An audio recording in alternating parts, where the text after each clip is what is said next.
Vedantam Academy. I am here to explain you chapter number 2 of Economics class 10, sectors of Indian economy. Right? I'm just highlighting the main points of the chapter, key features, key points of the chapter. For example, in this chapter, the main points are 3 sectors of Indian economy, then comparison of the 3 sectors of Indian economy, what is the difference between the organized and unorganized sectors, and classification of economic activities, right? So first of all, here is the question, what are the economic activities? So those activities which generate some income in return are known as economic activities, right? जिससे भी income generate हो, ठीक है, कोई सी भी वो activities की जा रही हो जिससे इनकम जनरेट हो, those activities are called economic activities, right? For example, an engineer creating software for profit, so is making money from his work, ठीक है? एक फादर जो है वो अपने सन को पढ़ा रहा है, वो नॉन इकोनॉमिक एक्टिविटी हुई, उसमें क्योंकि इनकम नहीं हो रही है, बट एक टीचर एक स्टूडेंट को पढ़ा रहा है तो उसमें इस टीचर की क्या हो रही है, अर्निंग हो रही है, सो that is called economic activities, right? For example, आप डॉक्टर के पास में जाते हैं, आप डॉक्टर को फी पे करते हैं, right? So you are paying the fee to the doctor for his service, so that is the economic activity, because doctor क्या दे रहा है, आपको ट्रीटमेंट दे रहा है, उसके बदले में उसको क्या मिल रही है, इनकम मिल रही है, right? Because of Indian economy.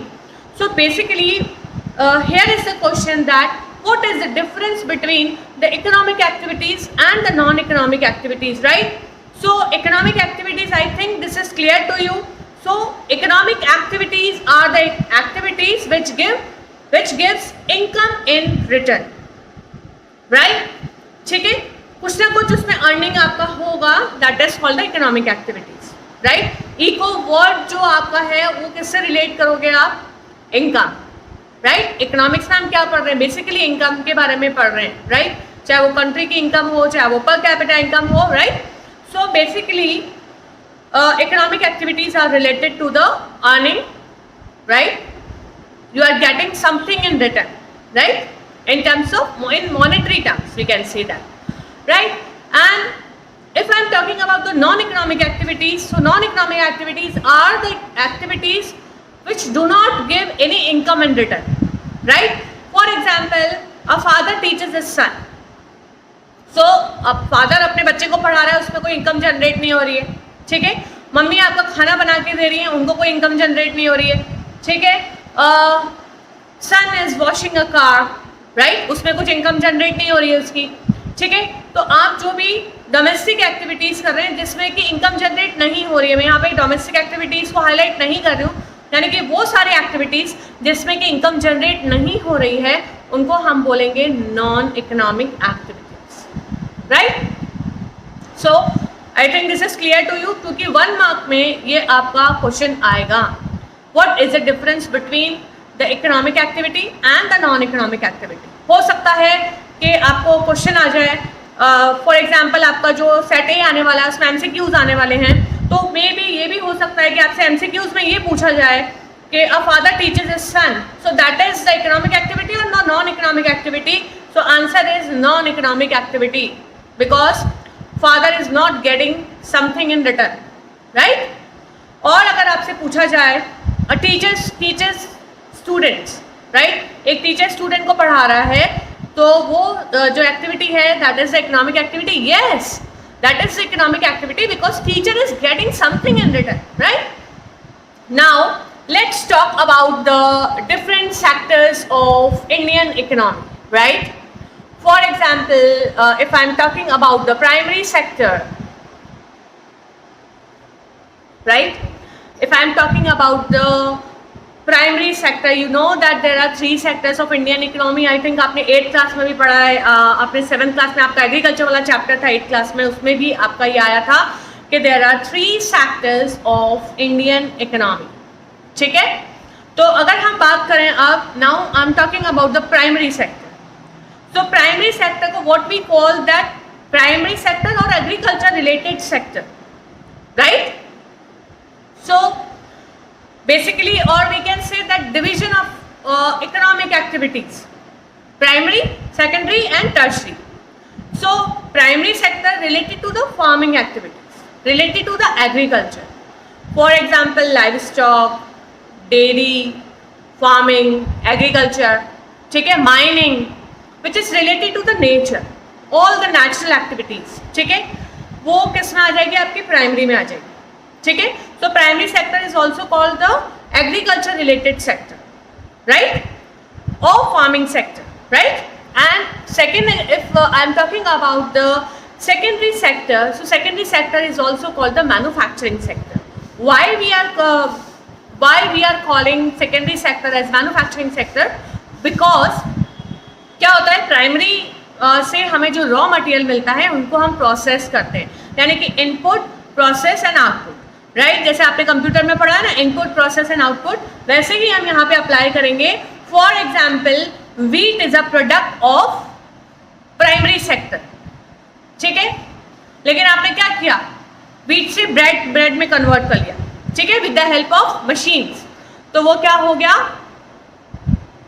वो आपका किस में काउंट होगा? वो सेकेंडरी सेक्टर में काउंट होगा, राइट? सो बेस क्या है? Base is the primary sector, right? So primary sector जो है उसमें आप देखेंगे कि जो प्राइमरी सेक्टर है वो हमें रॉ मटेरियल प्रोवाइड करता है for manufacturing. For example, cotton is converted into a cotton cloth, right? So cotton is a product of primary sector, but cotton cloth is a product of secondary sector, because with the help of machines, that product will be converted into the cotton is converted into a cotton cloth, right? This is clear to you, I think. ठीक है, ये आपको बहुत अच्छे से याद करना है. Secondary sector is called manufacturing sector. SM से नाम आप SM से याद कर लीजिए, राइट? अब आप बात करते हैं टर्शरी सेक्टर. टर्शरी सेक्टर में किसी का भी कुछ भी प्रोडक्शन नहीं होता है, ठीक है. Tertiary sector is also called the service sector, ठीक है. For example banking, e commerce, right? आप ATM जा रहे हैं, आप कॉल सेंटर पे बात कर रहे हैं, आप डॉक्टर को दिखा रहे हैं, राइट? तो उसमें वो लोग पर्सनलाइज आपको सर्विसेज दे रहे हैं. एडवर्टाइजमेंट, ट्रांसपोर्टेशन, मेनली अगर हम यहाँ पे इस चैप्टर की बात करें तो mainly transportation is a activity of tertiary sector, right? So tertiary sector is also called the service sector, which do not produce any goods and services but provide help to the primary as well as secondary. Because transportation नहीं होगा तो how the goods will move, right? Farms पे आपके seeds जा रहे हैं, फिर seeds मतलब जो भी आपका एग्रीकल्चर प्रोडक्ट्स है, जो भी रॉ मटेरियल, लाइक wheat हो गया या पल्सेस हो गई, वो फिर इंडस्ट्री तक आ रहा है. या शुगर है तो शुगर केन इंडस्ट्रीज तक शुगर जा रही है, वो कैसे जा रही है? Via transport. और अपने तक भी जो गुड्स आ रहे हैं दैट आर प्रोड्यूस, वो कैसे आ रहे हैं? Through transportation. सो अगर सर्विस सेक्टर नहीं होगा, यानी कि सर्विस सेक्टर क्या कर रहा है? टर्शरी सेक्टर क्या कर रहा है? वो हेल्प प्रोवाइड कर रहा है किसको? Primary as well as secondary. Clear? So let's move ahead. And so tertiary sector we are finished. I think this is clear to you. So TS से लॉन्च करेंगे, ठीक है, SM से. अब now comparison of the three sectors, right? Comparison of the three sectors of Indian economy through productivity and we can say through population, right? So as thousands of economic activity is going around in all the three sectors in Indian economy, right? So it makes almost impossible to take into account of every such activities, right? So what we will take, we can only check the final goods and services. Now here is the question, what are the final goods and services, right? For example, a farmer who sells wheat to a flour mill, right, for suppose rupees 8 per kg, right? Then the mill grinds the wheat and sells the flour to a biscuit company for rupees 10 per kg, right? And the biscuit company uses that flour and things such as sugar and oil, right, to make four packets of biscuits, ठीक है. ये आपको आपके NCERT में example put किया गया है, right. Now it sells biscuits in the market to the consumers for ₹60। Means क्या हुआ, 15 रुपीज पर पैकेट हो गया। So biscuits are the final goods, that is the goods that reach to the consumers, right?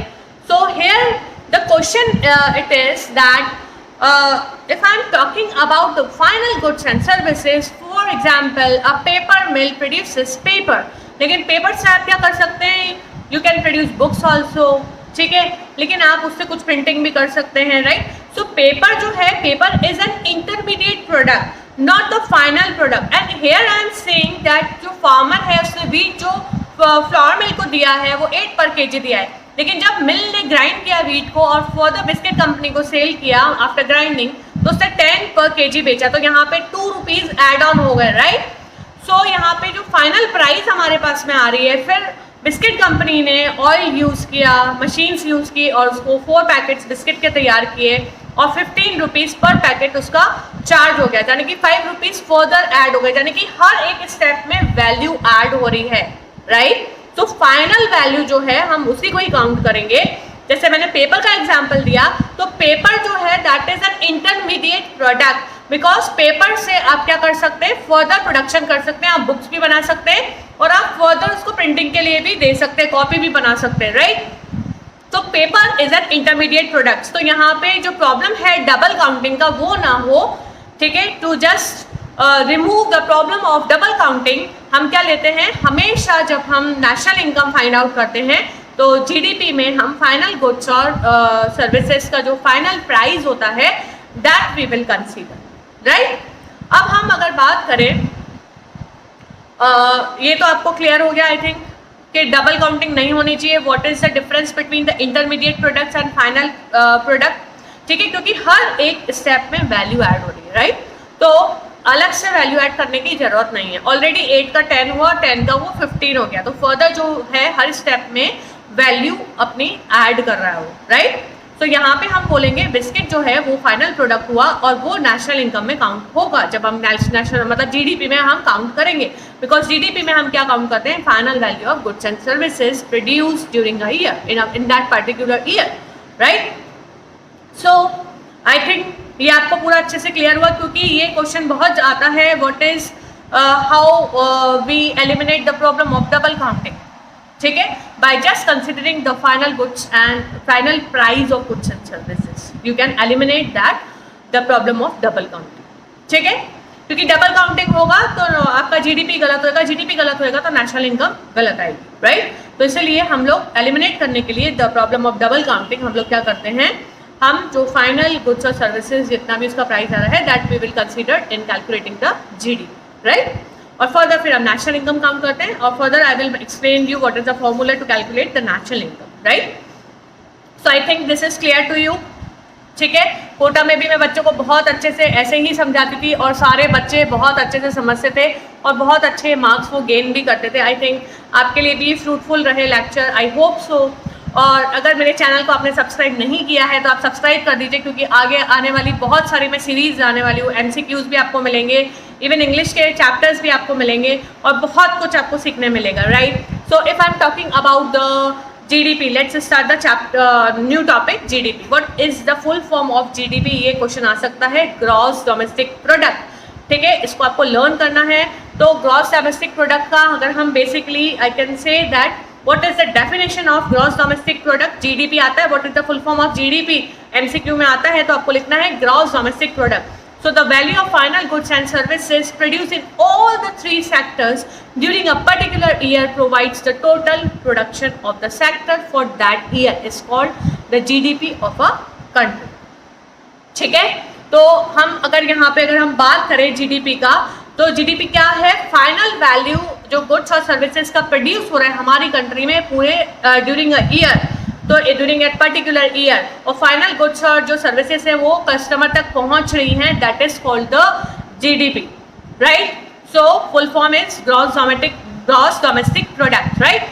So more the GDP, more a bigger economy of the country is. ये तो आपको पता है, जितना ज्यादा GDP होगा ग्रॉस डोमेस्टिक, इसका मतलब प्रोडक्शन बहुत ज्यादा हो रहा है कंट्री में, और जितना ज्यादा प्रोडक्शन होगा इसका मतलब नेशनल इनकम उतनी ज्यादा होगी। नेशनल इनकम ज्यादा होगी तो पर कैपिटा इनकम ज्यादा होगी, लिविंग स्टैंडर्ड हाई होगा। It means if I am talking about the country like India, because India is a developing country, you know India किस में आ रहा है, मिडिल इनकम कंट्रीज में आ रहा है। तो हमें क्या करना है, हायर जोन में जाना है। तो हायर जोन में जाने के लिए हमें क्या करना पड़ेगा, अपनी नेशनल इनकम को राइज करना पड़ेगा।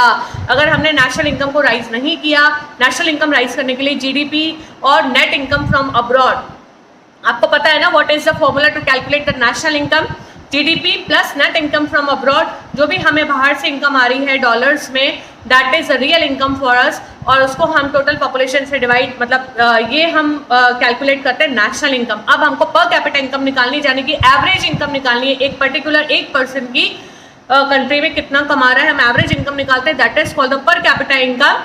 ठीक है, तो पर कैपिटा इनकम हम कैसे कैलकुलेट करते हैं, national income divided by total population. Clear? So अगर हम बात करें अभी तो ये आपको क्लियर हो गया gross domestic product, I think it is clear to you. और ये बहुत इंपॉर्टेंट टॉपिक है और ये आपका आ सकता है 99.9% ये क्वेश्चन आपका आना चाहिए एग्जाम में, राइट? क्योंकि जितनी ज़्यादा जीडीपी होगी ये आ सकता है, more the GDP dash more bigger the dash is, तो economy of the country is, right?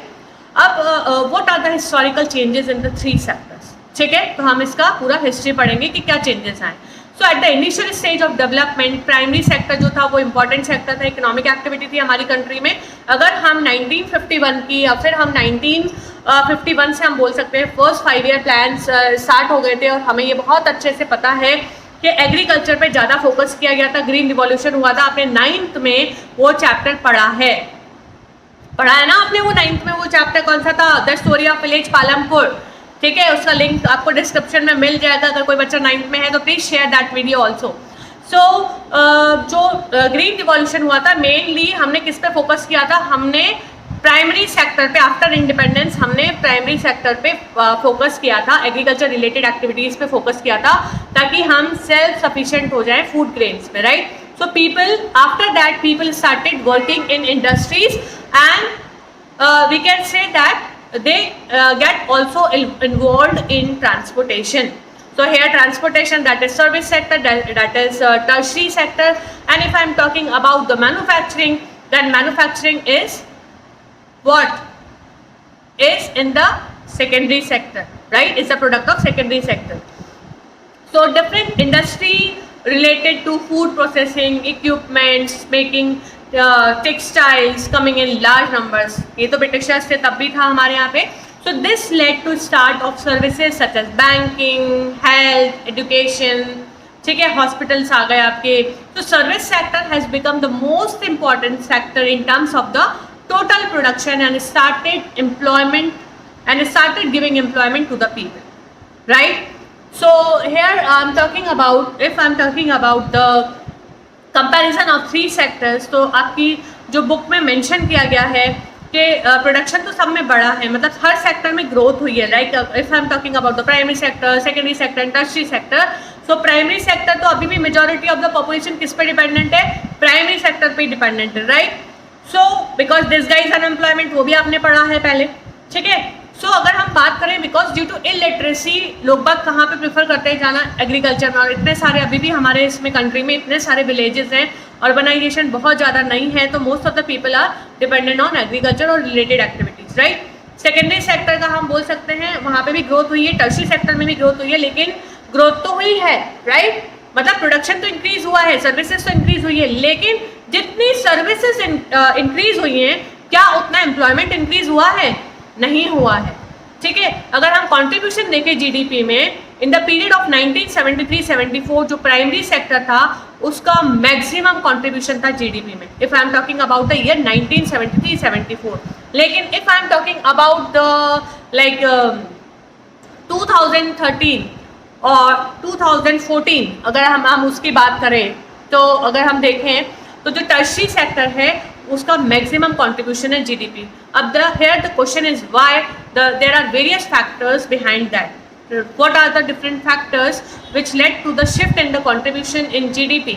So first is the development of agriculture and industry leads to the development of services such as transport, trade, storage, banking, right? The greater the development of primary and secondary sectors, more would be the demand for such services, right? जितना ज़्यादा expansion होगा उतनी ज़्यादा demand होगी services की. So in the period during 1973 or 74, 40% is contributed by the primary sector in GDP of the country. 40%, note that. And secondary sector contributed only 12% and 48 is contributed by the tertiary sector. So employment percent during the period of 1972, 73 or we can say 73, 74, 74% people of India are engaged in primary sector while only 15% are involved in tertiary sector. So here is a comparison of 2 years, 73, 74 and 2013 and 14. In 2013 and 14, the percent of contribution of tertiary sector in GDP of the country increased and reached up to the 67%. The primary sector reduced to only 12%. So the primary sector continues to be the largest employer during the 2011 and 12. Now, let's discuss the concept of disguised unemployment. What is disguised unemployment? ठीक है, हम field देखते हैं. Field के अंदर हम क्या देखते हैं कि हमें दिखता है कि बहुत सारे लोग काम कर रहे हैं, बहुत सारे लोग काम कर रहे हैं, तो हमें ये पता लग रहा है कि यार ये सारे लोगों को क्या मिला हुआ है, एम्प्लॉयमेंट मिला हुआ है, राइट? लेकिन उन सारे लोगों को एम्प्लॉयमेंट नहीं मिला हुआ है जो हमें जितने दिख रहे हैं. फॉर एग्जाम्पल, पोटेंशियल आपका है कि आप 4 घंटे काम कर सकते हैं. पोटेंशियल है कि पर्टिकुलर फील्ड पे 2 लोग भी काम कर सकते हैं उतना ही जितना 10 लोग मिलके कर रहे हैं, राइट? तो डिस्गाइज अनएम्प्लॉयमेंट में क्या है, more people engage in agriculture then the necessity. इसका डेफिनेशन अगर हम बोले तो एज रिक्वायरमेंट तो है 2 जनों की, लेकिन काम कर रहे हैं 10 जने. So this kind of underemployment is hidden in contrast to someone who does not have a job and is clearly visible as unemployed. So it is also called disguised unemployment. So ठीक है, mainly ये आपको agriculture related sectors में मिलेगा, क्योंकि कोई person unemployed होता है तो वो हमें दिख जाता है कि पर्टिकुलर जो पर्सन है वो अनएम्प्लॉयड है. लेकिन here if I am talking about the disguise unemployment, so disguise unemployment की अगर मैं बात करूँ यहाँ पे, तो डिस्गाइज अनएम्प्लॉयमेंट में जितने बहुत ज़्यादा जो पर्सनस हैं ना वो इन्वॉल्व हुए हुए हैं. हमें लगता है कि सारे पर्सन एम्प्लॉयड हैं, लेकिन ऐसा नहीं है. जो रिक्वायरमेंट है 2 की और वहाँ पे बहुत सारे लोग क्या हैं, ऑटोमेटिकली काम कर रहे हैं, क्योंकि उनके पास से काम नहीं है तो वो हेल्प कर रहे हैं फैमिली मेम्बर्स. ठीक है, how to create more employment, granting loans at lower interest rate. ठीक है, हम कैसे क्रिएट कर सकते हैं ज़्यादा से ज़्यादा एम्प्लॉयमेंट अपॉर्चुनिटीज़, कि हम क्या करें, लोन ग्रांट करें. किसको लोन ग्रांट करें? At a very lower interest rate to the farmers, right? Investing in infrastructure, जैसे बिल्डिंग्स हो गई, डैम हो गए, building dam at a very suitable place, increasing efficiency of transportation and storage, right? हम efficiency बढ़ा सकते हैं ट्रांसपोर्टेशन की और स्टोरेज की. प्रमोटिंग स्मॉल स्केल इंडस्ट्रीज, जैसे मिल्स हो गई, हनी कलेक्शन सेंटर्स हो गए, इनका क्या होना चाहिए, प्रमोशन होना चाहिए, बढ़ाना चाहिए इनको, एम्फेसाइज करना चाहिए एजुकेशन और ट्रेनिंग सेंटर्स पे, right? Identifying the potential of an area, के उस एरिया में पर्टिकुलर कितना पोटेंशियल है उसको आइडेंटिफाई करें. For example, an area can be developed as a tourist site. ठीक है, टूरिस्ट साइट के तौर पे भी उस एरिया को डेवलप किया जा सकता है. और क्या किया जाना चाहिए, गवर्नमेंट वेलफेयर स्कीम्स चलाई जाए, जैसे मेकिंग वेल और pump near farms, providing electricity, building hospitals. ठीक है, अब अगर मैं बात करूँ स्कीम्स की, तो एम नरेगा, ये आपने सुना होगा, ये आता है, ये आपको लर्न करना है. ठीक है, जो सेंट्रल गवर्नमेंट है हमारी इंडिया की, उन्होंने कुछ लॉ इम्प्लीमेंटेशन किया, जैसे right to work in 625 districts. इसको बोलते हैं called Mahatma Gandhi national rural employment guarantee act 2005 is also known as an NREGA, right? MG NREGA 2005. अब इस स्कीम की क्या क्या बेनिफिट्स हैं वो हम पढ़ रहे हैं. ये इंपॉर्टेंट है, ये आ सकता है, आपको लर्न करना है. In rural areas, all those who are able to and are in need of working work are guaranteed 100 days of employment in a year by the government. ठीक है, रूरल एरियाज में जिनको भी नीड है, जरूरत है काम की, उनको 100 दिन का एम्प्लॉयमेंट 1 साल में गवर्नमेंट के थ्रू दिया जाएगा, राइट? सेकेंड नीड क्या है, if the government fails in its duty, अगर गवर्नमेंट एम्प्लॉयमेंट प्रोवाइड नहीं कर पाती है तो उनको अनएम्प्लॉयमेंट जो अलाउंसेस जो भी होते हैं वो दिए जाएंगे, राइट। अब हम बात करते हैं what is the difference between the organise and unorganise sectors.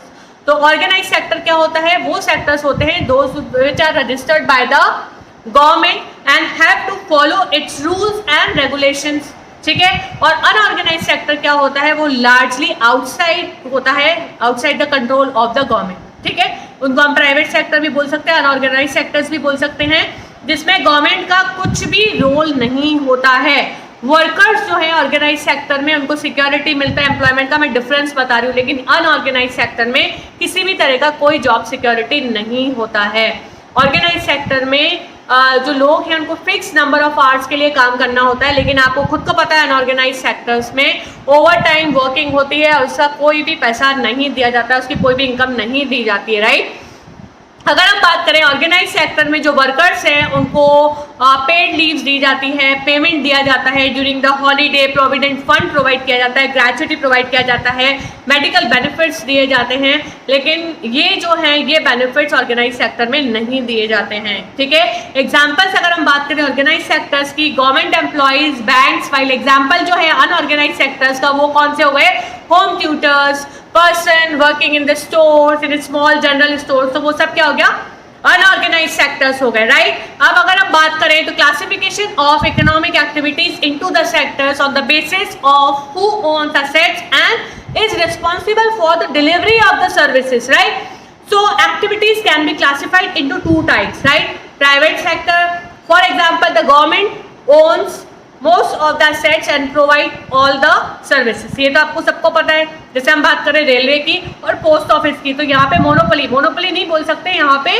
Nationalise services provide की जा रही है थ्रू द गवर्नमेंट, ठीक है। अब अगर हम बात करें पब्लिक सेक्टर की, तो ओनरशिप जो है एसेट्स की और डिलीवरी जो है सर्विसेज की वो किसके हाथ में है, प्राइवेट सेक्टर की अगर हम बात करें तो प्राइवेट इंडिविजुअल के हाथ में है और कंपनीज के हाथ में है। लेकिन अगर हम पब्लिक सेक्टर की बात करें तो पब्लिक सेक्टर का जो भी वर्किंग है, जो भी असेट्स हैं, जो भी डिलीवरी ऑफ सर्विसेज है, वो किसके हाथ में, वो गवर्नमेंट के हाथ में होती है, राइट। यहाँ पे फॉर एग्जांपल जैसे Tata iron and steel company जो है, टिस्को और रिलायंस इंडस्ट्रीज है, ये क्या है, ये एग्जाम्पल है प्राइवेट इंडस्ट्रीज का, राइट।